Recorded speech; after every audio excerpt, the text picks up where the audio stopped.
Muy buenas noches. El día de hoy, fíjense que les tengo una recomendación única. Recibí un regalo muy especial, de hecho se los voy a mostrar cómo lo recibí, en esta hermosa caja de la librería, esa bolsita de la librería Mar Adentro. El libro que acaba de ser publicado apenas en el mes de marzo del año 2024. Es una última novedad, Resistir es vencer, de Héctor Strobel, un colega historiador que conocí el año pasado en Camarón de Tejeda durante la conmemoración del 160 aniversario de la batalla de Camarón, que la verdad es excelente. De hecho, mira, les voy a mostrar una foto de él, sale aquí en la contraportada, un colega historiador muy agradable, por cierto, muy tratable.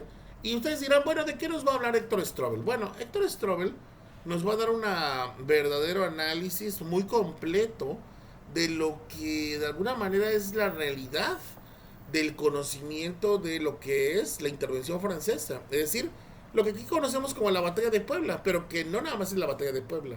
Aquí desmitifica y rompe diversos mitos que nos muestran los referentes de hasta dónde puede llegar un ser humano cuando está dispuesto a llegar hasta el último meollo del asunto. Es decir, cuando hablamos del 5 de mayo, siempre decimos, los mexicanos ganaron de manera rápida. La realidad es que ganaron por una realidad. Y lo dice el gran Héctor Strobel, mi colega historiador del Colegio de México y egresado también de la Universidad Veracruzana, nuestra alma mater en común. Y es lo siguiente, ¿hasta dónde nosotros, los historiadores, hemos entendido o interpretado de forma errónea la manera en la que se desarrolla un proceso historiográfico a través de, sí, ok, los franceses subestimaron a México, pero también la superioridad numérica, también el hecho de saber arengar al pueblo y el saberse capaces de vencerlo ayudó en gran medida al triunfo en esa gran batalla. Ahora, hay que ser cuidadosos, no hay que también irnos por las ramas, ¿no? ¿A qué me refiero? No vayamos a pensar que fue un triunfo fácil, no, para nada. Fue un triunfo complicado. De hecho, analistas expertos en el tema reconocen la gran dificultad que generó enfrentar a un ejército de tal envergadura como fue el ejército francés a cargo del general Lorenzés.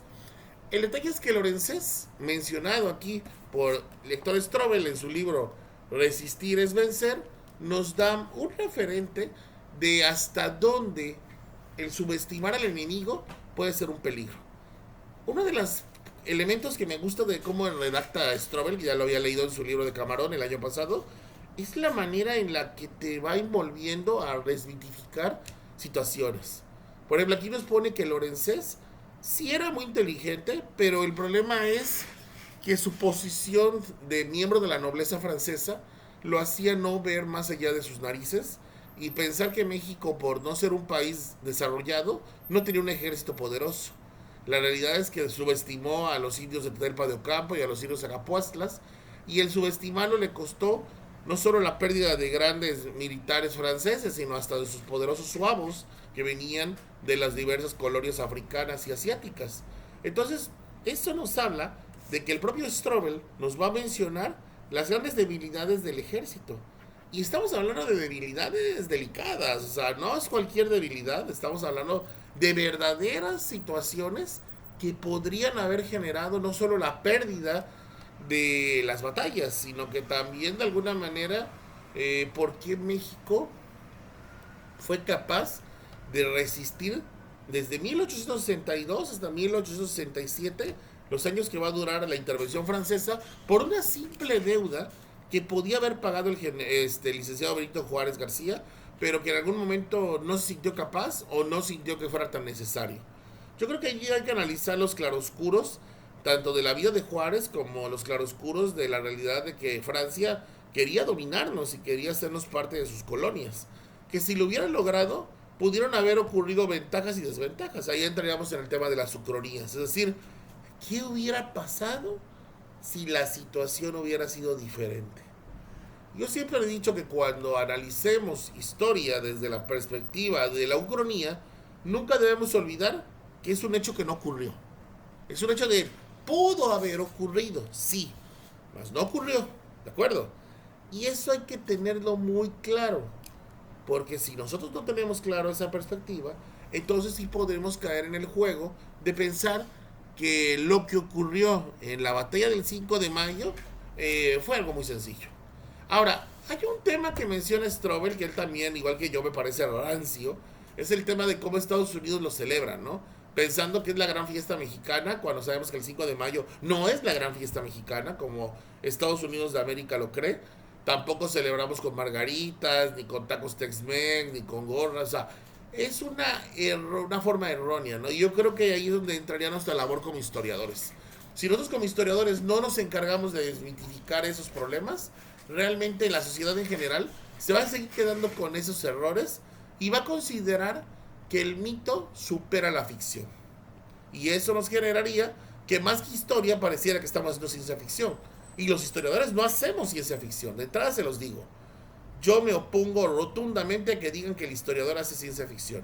Nosotros hablamos y escribimos desde el presente, preguntándole al pasado, usando documentos, archivos de diversos tipos, periódicos, y si existieran fuentes orales de la época, se utilizan, y si hay grabaciones de la época también. Pero de eso a decir que estamos jugando a la ficción, coincido con mi colega Héctor Strobel, que nosotros no lo somos. Simplemente nosotros estamos así para demostrar que podemos crear un verdadero análisis historiográfico y que este libro que Héctor Strobel va a presentar en Veracruz el día 10 de mayo del 2024 en Mar Adentro a las 7 de la noche va a ser un gran referente, no solo desde la perspectiva de cómo escribir sobre la intervención francesa, sino la manera en que nosotros podemos reflejar una nueva realidad sin miedo a pensar que nos podemos equivocar.